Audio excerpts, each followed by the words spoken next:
you will watch on this podcast. The worst thing that ever happened to me ended up being the best thing that ever happened to me, truly. You have to be careful there because a lot of supplements on the market are unfortunately a scam. I do believe that our bodies are very intelligent, and if you provide them with what they need, they can balance themselves out. Do you think the food you eat is enough to balance your microbiome? Yeah, good question. So I think this is... Welcome back to this Wellness Billion podcast, my friends. So nice seeing you. So nice reading your comments again and commenting whatever you guys feel like. Today we have a special guest from Canada who's Karlee that I'm going to let Karlee Mamor introduce. Yes. Hi, guys. Happy to see you again.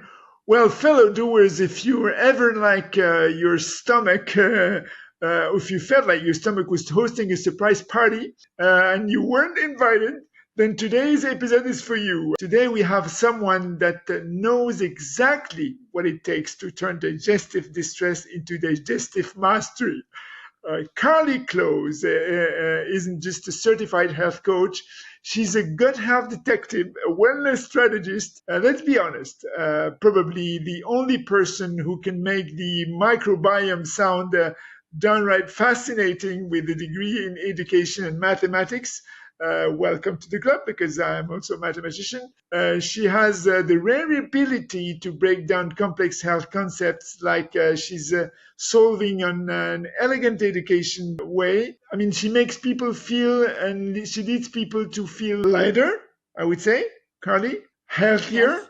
And more energized. So you have it all, Karlee. So tell us, Karlee, what brought you to that arena of gut health and particularly bloating? What is the story behind it? Yeah. First of all, thank you for having me on your podcast. Excited to be here. And my origin story, as I like to call it, started with my own gut health. So I lived a pretty disgustingly unhealthy lifestyle throughout my high school and university years. I drank most weekends. I ate a lot of takeout. I didn't know how to cook. My sleep schedule was a mess. I was, as you said, doing a dual degree in mathematics and education in university. So I was stressed, had a lot going on. And actually, on topic of what we're going to talk about today, I was sick all the time. So I kept getting really bad colds, flus, and they would last a really long time. I would get cold sores all the time in my mouth. I would get infections like urinary tract infections and throat infections just on repeat. And I would go to the doctor. They would give me antibiotics. I would take them. I'd be back a few months later with the same thing. But I had always been thin. So I didn't realize that I was unhealthy because if I go to the doctor, they tell me, you're young, you're thin, you're fine. So I just continued living my life, even though I was getting sick and not feeling great. I was also very tired all the time, but I just chalked that up to I'm a university student. That's what life is. And it was actually once I graduated, I continued that lifestyle. And then I started my first full-time career as a data analyst. And I actually hated it. I was very miserable in that job. And that is what triggered my gut issues. So then all of a sudden, I was still sick and tired and not feeling good all the time, but then I was also experiencing chronic bloating. So I looked 6 months pregnant every single day, no matter what I did. I had excruciating stomach pain after I ate. I was running to the bathroom with explosive diarrhea multiple times a day, and it just came on like that. Like I didn't know what was happening. I thought I was healthy because I was thin. I was told by doctors, you're young, you're thin, you're fine. So that was what started my research into gut health, because when I went to the doctor with these new issues, with my gut issues, I was handed gas medication for the bloating, and I was told, take this, that will help. It didn't help, and even if it did, that's not a solution. It worse. I was told to eliminate a bunch of different foods from my diet, which I did, and I still looked pregnant every day. I was still very bloated and uncomfortable and not feeling well. So I was like, okay, I'm not living this way. So I took it into my own hands to start researching the gut, learning about gut health. I started implementing what I learned, like not just diet, but lifestyle factors as well. And once I started doing that, I started to feel so much better. My gut is now completely healed. I do not have any of those symptoms anymore. I don't get sick. Very rarely do I get sick. And if I do, it's a brief little blip in time. I have energy throughout the whole day. And when I realized, wow, like I improved my gut health, and every aspect of my health improved. That was when I knew I needed to tell other people and start helping them, because I struggled for over 5 years myself with those issues before I figured out what it was, how to fix it. And I was like, yeah, there's so many women out there struggling like I was, that I changed careers. So I'm no longer a data analyst. I am now a full-time certified gut health coach, and that is what I do full-time. Yeah, I help women with their bloating and digestive issues. That's awesome. What an adventure. Wow. While I was listening to you, I was experiencing when you experience in my head and saying, well, she passed through this and this and this and this, that she tried this, it didn't work. She tried this again, it didn't work. She tried this again. I mean, it was a whole of an adventure. And how long did it last from the beginning to, let's say, end, I hope? Yeah, I mean, like really, I would say I was in high school when I wasn't feeling well. I didn't have like obvious gut issues back then, but I was tired all the time. Like I said, I was sick all the time. And then in university, I started living even more unhealthy than in high school. Like I started drinking, I started staying up later, I was eating worse. So my symptoms got worse. But from like onset of my gut issues, I would say 5 years. But if we're packaging everything together, I would say 10. Wow. That's a doctor's degree. Seriously. That's insane. You really went through an experience that at the end taught you what you were here for. That's the thing. It's like now you're helping people to fix what you fixed yourself. Yeah, it's actually crazy because most people would think of that as like a horrific experience and like the worst thing that ever happened to them. But I look back on that now and I think that is the best thing that ever happened to me, because it opened my eyes. It made me get healthy. You know, I take such good care of myself now and I feel better now than I have in my entire life. And I created a business out of it. And now like every day I get to help women feel good and get their lives back. And it's so rewarding. So the worst thing that ever happened to me ended up being the best thing that ever happened to me, truly. That's amazing. We actually have, I mean, I have a sister, Karim's daughter, who's really into gut health as well. Oh, nice. Yeah, she really studied, she studied the precision nutrition and like she has a real focus into gut health, because she knows that everything that comes from the gut is everything that you put inside of you, actually, your nutrition, it's the reflection of who you are and how you feel. But the gut is what really matters at the end. Isn't it some place we call the second brain, isn't it? Yes, exactly. Just a quick reminder to the audience that today it's going to be different. Today we're going to tackle one article related to gut health and bloating, which was written by Karlee, and we hope that you're going to get a lot of information, helpful information from it. So the article that we are discussing today is called Unlocking the Power of Gut Health, a guide on how to boost immunity naturally. And the first key insight from this article that we are discussing goes like this. Gut health is the foundation of a strong immune system. Around 70 to 80% of the immune system resides in the gut, where beneficial bacteria like lactobacillus and bifidobacterium play a crucial role in defending against harmful pathogens.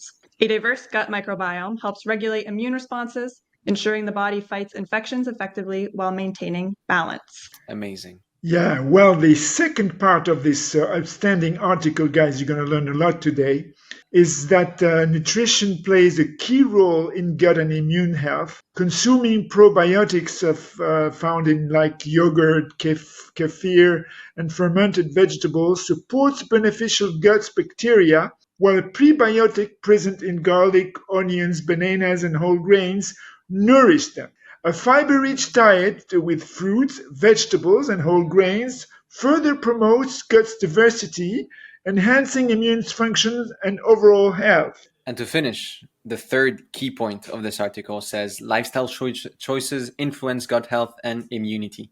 Regular exercise, stress management, and adequate sleep contribute to balanced gut microbiome. Additionally, hydration, mindful eating, and limiting antibiotic use support digestive health, reinforcing the body's natural ability to prevent illness. Yeah.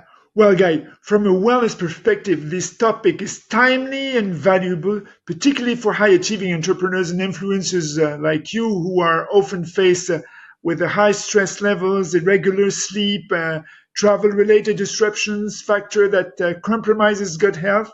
Educating this audience about maintaining a resilient gut microbiome, like Karlee is going to do it today. It aligns perfectly with the resilience and anti-fragility principles. Karlee, can you tell us more about probiotics and prebiotics and their relations with bloating? Yeah, absolutely. So I feel like this is definitely a hot topic. Everybody wants to know, what probiotic do I take? I feel like prebiotics kind of get the back seat. People don't really talk about those. It's more about the probiotics. Mm-hmm. So I'll kind of break it down so you kind of understand what each do because they work together. So to go to the start of it all, probiotics are basically just good gut bacteria that live in our microbiome. So our microbiome is the large intestine, essentially. That is where all of our good and bad bacteria live because you have both and they live in harmony. And the good bacteria, you want to have a lot of it and you want to have a variety of it. So you don't just want to have one species. There is trillions of bacteria living in there and you want a diversity. And that's what keeps your immune system strong. And that is also what keeps bloating away. So if you have a healthy microbiome, you have healthy digestion, you have healthy immunity. So where probiotics come in is you can either take a supplement, which is what most people do, and you have to be careful there because a lot of supplements on the market are unfortunately a scam. They are filled with unnecessary ingredients, fillers that kind of block what you're actually trying to get out of them. They have sugars in them, or they have probiotics that are already dead. So you take them, you're not doing anything for you. So you have to be careful when you take a probiotic supplement. Do your research, make sure you pick a high quality brand. But the other thing you could do is eat probiotic rich foods. So things like what you mentioned, yogurt, kefir, sauerkraut, those all contain billions of probiotics in them. So you can just eat those. It's a lot cheaper. And as long as you buy, again, good quality food and it's in the refrigerator section, that those probiotic organisms should be alive. And that helps fill your microbiome with the good gut bacteria that are going to help you keep you healthy. And also, the prebiotics is what feeds those probiotics. So say you eat probiotic-rich food, you take a probiotic supplement, you also just have good bacteria in your gut. If you don't eat the prebiotic, those probiotics have nothing to feed on.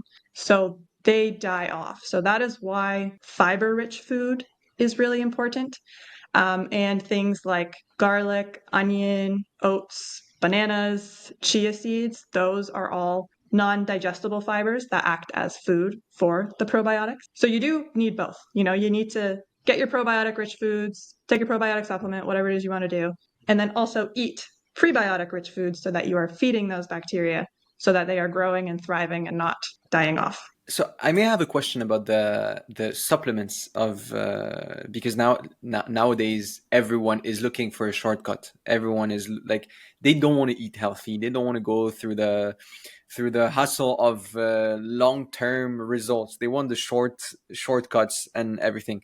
Do you recommend supplements as prebiotic or probiotic? I think, like I said, as long as you do your research and you pick a high quality supplement, yes, you can take a probiotic supplement. That's fine. But at the same time, if you take that probiotic supplement, but then you are living a unhealthy lifestyle in the sense that you are not eating any prebiotic rich food, any fiber, you're massively stressed, you aren't sleeping, those probiotics are just going to die. Exactly. And your bad bacteria is going to take over and you're going to get a lot more sick more often. You're going to be bloated.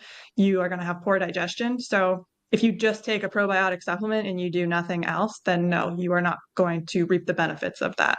You were right, because we're working on the supplement line here, and we see that there's so many different types of supplements, of raw materials on supplements, and it has to be also bioavailable to your type of body or type of person.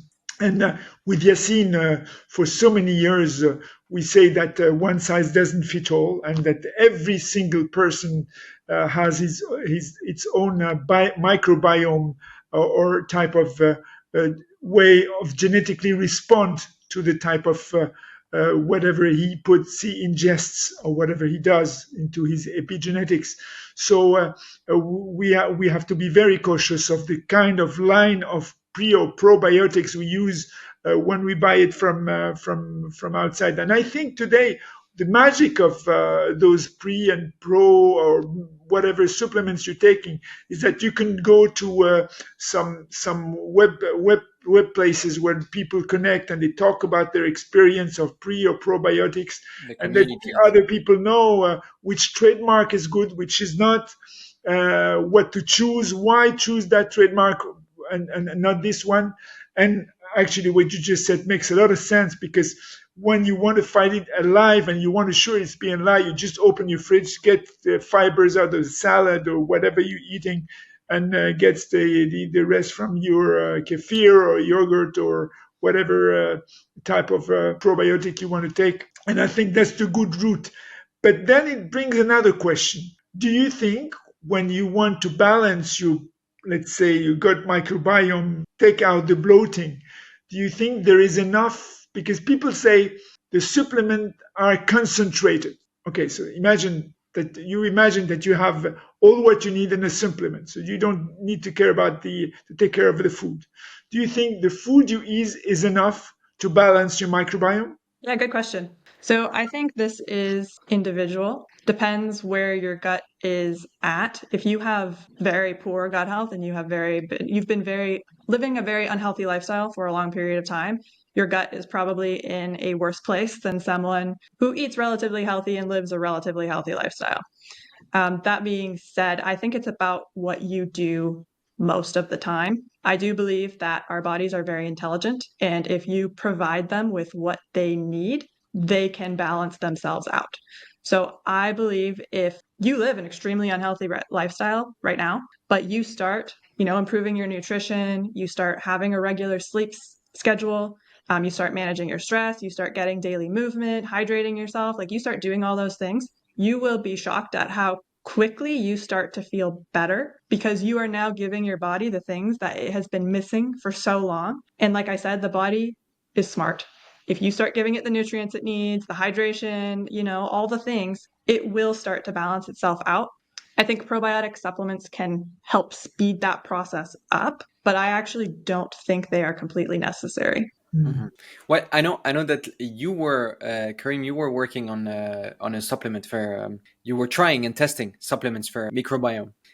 Yes. What is the composition that you were looking for? Okay, it's a good question, Yassine, because indeed I nearly forgot. We were having a team that was working on the fermented food, and we were trying to do like a miso type of food, which would be not a food per se, but a kind of puree of any vegetables we would take or any grain we would take, and it worked pretty well. We stopped the project because of we have had something else at stake, but I believe very much on fermented good food for the gut microbiome, because I applied it to myself. It works pretty well. I just thought it was not convenient to take it to take it in a big bowl. We wanted to make it as a puree, so everybody could put it into his appetizer or whatever in front of the TV or whatever, in a very practical way. And that's how we ended. We had some pretty good results. Yeah, that's cool. I agree. Fermented foods are great. And yeah, convenience too. Like if someone truly hates sauerkraut and, kefir and all the like fermented foods, and they're like, I'm truly not going to eat that, then yes, I think a probiotic supplement can help that person because they're not going to eat the food. It's also a cost factor too, right? Like not everyone can afford the high quality probiotic supplement. So instead of saying, well, if you can't buy this $60 a month supplement, you can't improve your gut. It's like, no, that's not true. You can buy the $8 sauerkraut that will last you a month and eat that daily, because 1 tablespoon of sauerkraut has billions of good bacteria in it. So you don't need to eat like cups and cups of it every day. Like if you just put a little bit on your food every day, you are benefiting your gut. So it's also giving hope to the people who are like, well, I can't afford all these supplements, I'm never going to heal my gut. Like, yes, you can. It'll take maybe a little longer, but that doesn't mean it's not possible.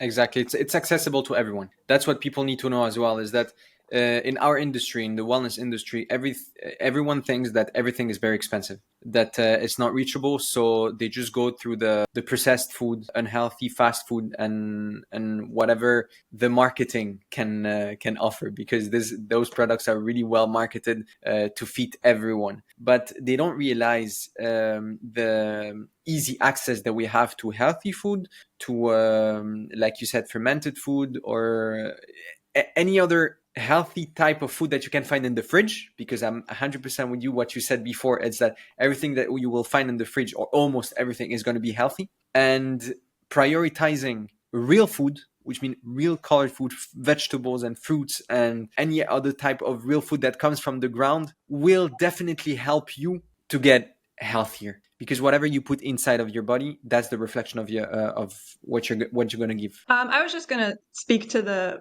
point that you made about it being expensive, because I've talked about this before as well, where I think health food gets a bad rap for being expensive when you look at the like fancy packaged foods.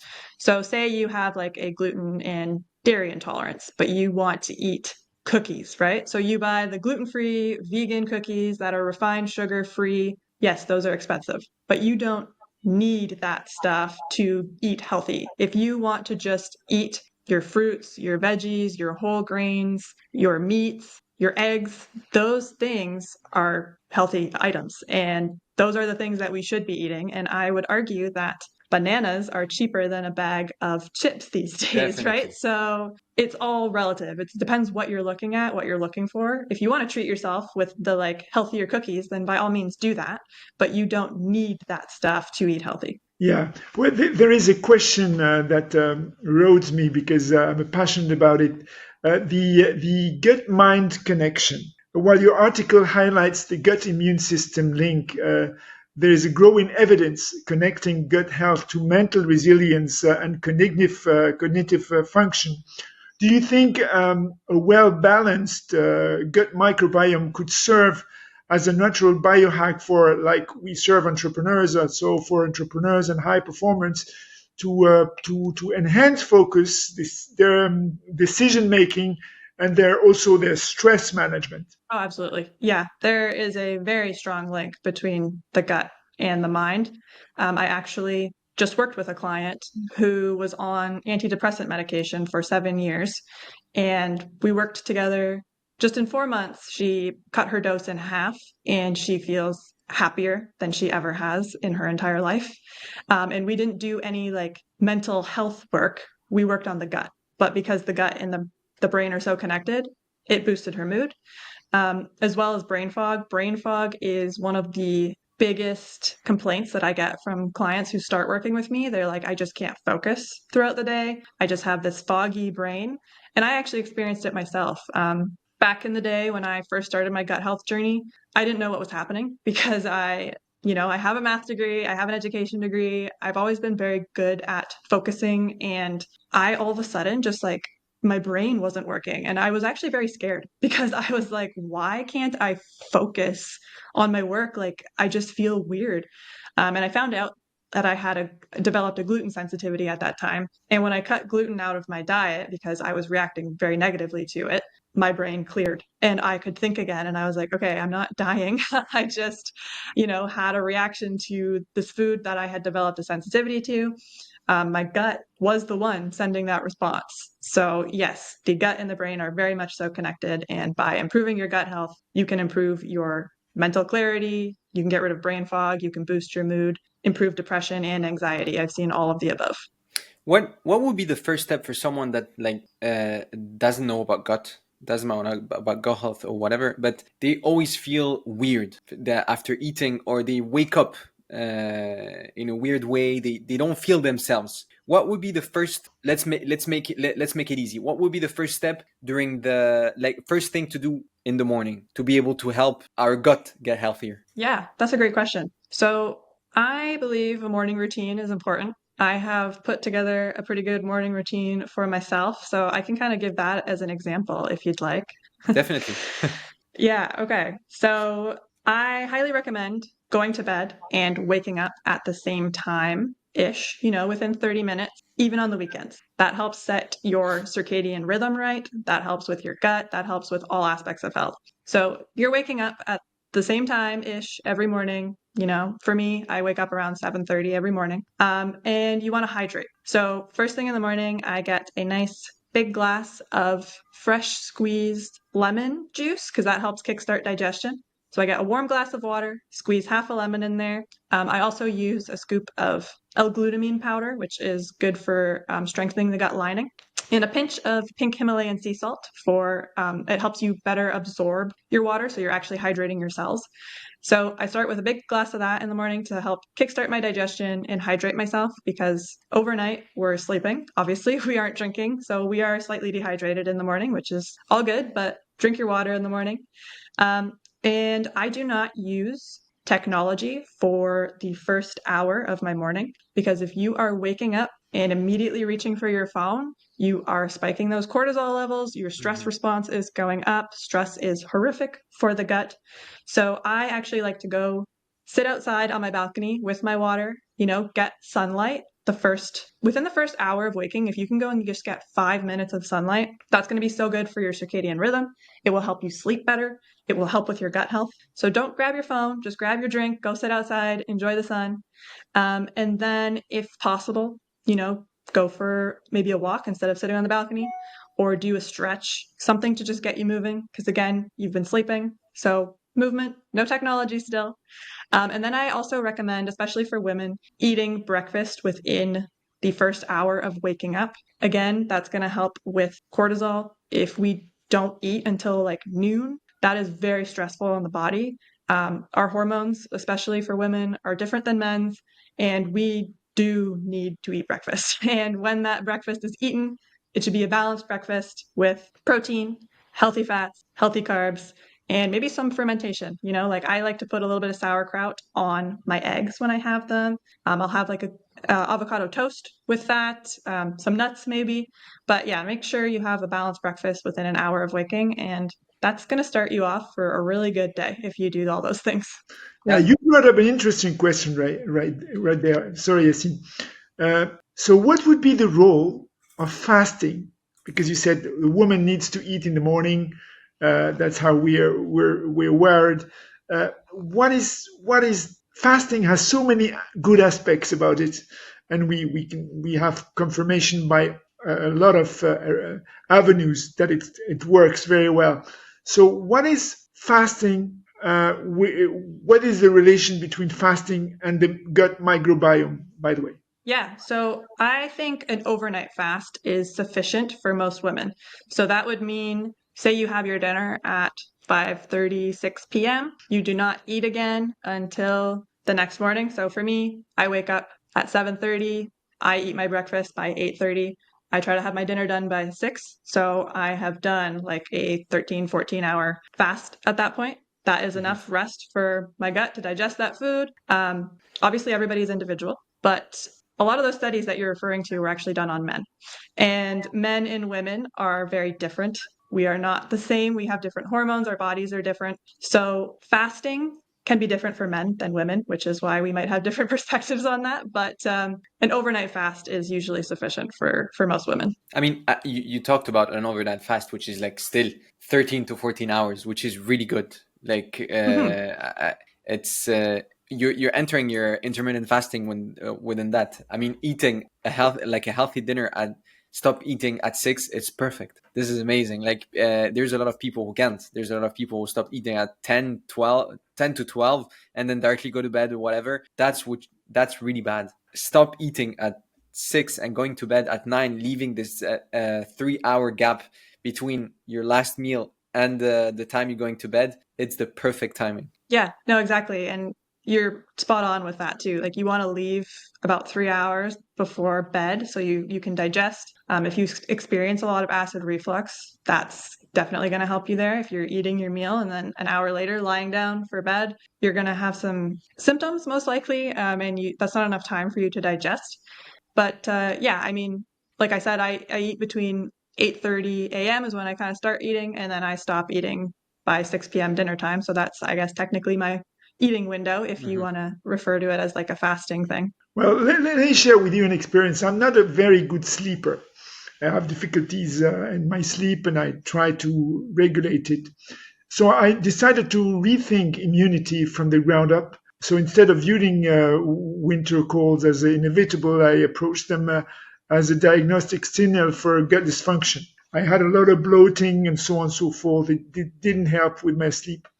So I shifted the focus from reactive treatments, which is medication supplements that I used to take, to proactive gut microbiome tracking. I went to a company in the US that tracks your microbiome and gives you real result of your microbiome. I'm using still the glucose, continuous glucose monitoring. And so this microbiome sequencing and this glucose monitoring that I do on a regular basis helps me a lot with my gut I would say health. What do you think? Yeah, definitely. So you're talking about monitoring your blood sugar levels, correct? Yes, gut sugar and microbiome sequencing also. Yeah, no, definitely. I mean, that's another thing that can help with sleep too. Like sometimes if we're not eating balanced meals throughout the day, which is protein, healthy fats, carbs, and the macro percentage is going to look different for everybody, but you want to eat a balanced meal at every meal. So that way you keep your blood sugar levels balanced, because otherwise you're getting these spikes, right, throughout the day, and then it's dropping, and then you have an energy crash and spike, crash, and that is what eventually causes insulin resistance, which eventually leads to type 2 diabetes. But the point is, if you are doing that throughout the day, your energy levels are whack. Like you're going to feel tired midday. You might feel wired right before bed. Your sleep rhythm is just going to be off. And also, if sometimes people's blood sugar levels drop when they're sleeping, and that wakes them up. So another thing that people can try is having like a small bedtime snack, like a scoop of nut butter or a hard-boiled egg, like something small that's just going to help keep them balanced throughout the night, so that spike isn't waking them up. And then, yeah, of course, that's going to be good for your gut health, because if you are getting these spike, crash throughout the day, that is damaging to all aspects of health, including your gut. You're so spot on, because that's what happens to me. When I look at my glucose monitor, sometimes I find I wake up, let's say at 1, 2 o'clock in the morning, and I find my glucose going down, like below 70 to the 60s, and then up again. And that's when I wake up. And you're absolutely right. And what I tried is doing exactly what you said, eating a kind of food that will maintain my sugar in a level that it doesn't spike so fast. But not eating sugar, because then you have this insulin spike in your body, and then it goes up and down. But this the method that you just suggested, I practiced it since I would say 15 days. It's very recent, by the way. I had some reds when I woke up all the time, so that was the main reason. I think it's also related to cortisol level that makes it happen, because you think so much and so on and so forth. But you're absolutely right. You spot on. I'm glad you agree. And yes, cortisol definitely plays a part, and that is why stress management and mindset practices are so important. Like I said, don't reach for your phone first thing in the morning. And also, I like to get off technology an hour before bed. So at 9 p.m., I'm shutting everything down. 9:30 p.m., I'm in bed reading. And then by 10 p.m., I'm lights out. We're addicted to our phones. We're addicted to technology. Definitely. It's hard to make the switch, but social media, answering emails, even just watching videos on the internet, like these are active for our brains. It's stressful, whether you realize it or not, and it can cause cortisol to spike and keep you up at night. You're also thinking about that thing. Like if you're on your phone reading up until the moment you close your eyes, like your brain is still thinking about that, and it's hard to turn that off. So it's definitely going to impact your sleep. I totally agree. I have this problem. No, but you have a good routine in the morning, by the way, Yassine. You can tell us about your routine. I do have I'm still grabbing my phone in the morning. I wake up early. I wake up at 6 in the morning every single morning, weekends or not weekends. It's my routine, because I feel like from 6 in the morning to 9, no one is going to text you. You have no distractions. So that's the time where I spend it for myself. I spend it to focus on myself, focus on my health, and focus on whatever I have to do during the day. But the only problem is that, I take my phone, even if I don't want to. I still take my phone. I still check, maybe not my WhatsApps, so I don't get into my work directly, but I still like scroll maybe on social media for a bit and then directly go to the gym. But whenever I'm in the gym, I have this 2 hours where I don't touch my phone. I'm just focusing on myself, focusing on my health. But this part of like taking the phone and entering social media first thing in the morning is the worst that you can do, because it actually puts you into a stressful time right at the start of your day. Yeah, it is. That is a great routine though. I like that. And I'm not claiming to be perfect either, like last night, for example, I was on my phone till like 9:30 and I want to turn it off by 9, but I got distracted and I was like, ugh, no, so it takes practice, and I don't think you should just jump into an all or nothing mindset. Like if right now you are very addicted to your phone, start with maybe 10 minutes in the morning without it. And what really helped me, I charge my phone in the kitchen. I used to charge it right beside my bed, and I tried to stop myself from grabbing my phone in the morning when it was right beside me, and I literally could not do it. So I was like, okay, I need to remove it from my room. So I put it in the kitchen. So when I wake up, it's not there. And it's a lot easier. Thank you. Yeah, it's a lot easier to not do it because now I'm up. I'm getting ready for my day. I'm kind of distracted. So it's not on my mind, like grab your phone. So if it's hard for you, literally put it in a different room. That's amazing, because yesterday I was in a conference where there was a guest called Jeff Walker. Maybe you know about him. He's a sleep professional. And he was saying, okay, if you want to take your phone, then you have to oblige yourself to be standing up while you use it. So to avoid that people get out, stay in the bed with the phone. So he said, okay, you want to use the phone? Wake up, stand up, use it. Then put it down, go back to bed. He knows that people won't go to bed after using the phone, because at the end of the day, you have all your circadian rhythm that is perturbed. You have your melatonin rising, going down. It's the opposite. And you can't sleep anymore when you use your phone in the middle of the night, by the way. And in the morning, it's also a problem. And you're right. I have to fix that one. You definitely do. It takes practice.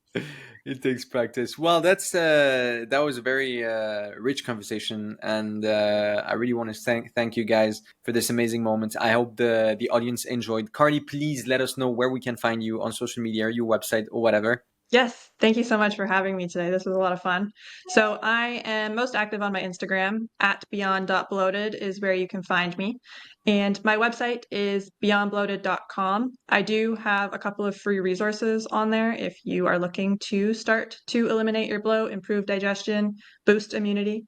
If you go to beyondbloated.com/freebies, there is a checklist that you can download, and I actually have a morning routine laid out for you, as well as afternoon and evening. So you can kind of start putting these things into practice with a little checklist if you're a checklist kind of person. Are you thinking of doing any course or any things like that for your clients? Yeah, so I work one-on-one with primarily women, but I would never turn down a man if he also, is bloated and needs help. But I do, it's called Beyond the Bloating is my one-on-one program. So I work with, like I said, primarily women, and we work on these nutrition and lifestyle factors to help them improve their digestion, improve their sleep, get their stress under control. It is meant to be the last thing that they need. They don't need to go see the doctors, the specialists anymore, because they have a lifestyle that they can sustain that keeps them healthy and makes them feel good. So yeah, if you're interested in working with me or learning more about it, I do offer free discovery calls where we can just chat and see if it's a good fit. You can send me a DM on Instagram, or my website has more information on my program as well. Amazing. We'll leave everything in the description of the video. Awesome. Thank you so much for having me. This was a lot of fun. Thank you guys. Hope you enjoyed. Don't forget to like, subscribe, and turn on the notification button, and we'll see you on the next one. The next one.